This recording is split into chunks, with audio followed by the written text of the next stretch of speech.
ইসলামাবাদের রাস্তায় ছড়িয়ে ছিটিয়ে আছে ধ্বংসযজ্ঞের চিহ্ন। সাবেক প্রধানমন্ত্রী ইমরান খানের মুক্তির দাবিতে গেল ৩ দিন উত্তাল ছিল পাকিস্তানের রাজধানী। কার্যত সারা দেশ থেকে বিচ্ছিন্ন ছিল শহরটি। নিরাপত্তা বাহিনীর কঠোর অবস্থানের মুখে পিছু হটে পিটিআই কর্মীরা।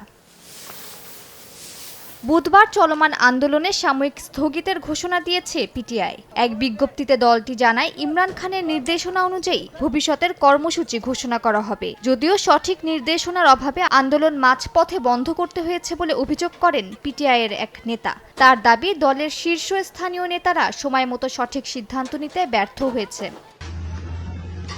এর আগে বুধবার মধ্যরাতে বিক্ষোভকারীরা নিরাপত্তা বাহিনীর সঙ্গে ভয়াবহ সংঘর্ষে জড়িয়ে পড়ে। ইসলামাবাদের রাস্তায় মোড়ে মোড়ে আগুন জ্বালিয়ে দেন ইমরানের সমর্থকরা। এই ঘটনায় বেশ কয়েকজন হতাহত হন। স্থানীয় গণমাধ্যম ডন জানায়, মধ্যরাতে পিটিআই সমর্থকদের ছত্রভঙ্গ করতে অভিযান চালায় দেশটির সেনাবাহিনী।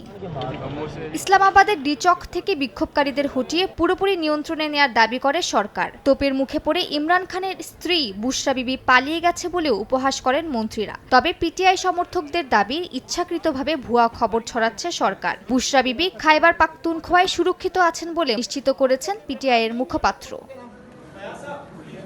মালিহা সুহরাওয়ার্দী, সময় সংবাদ।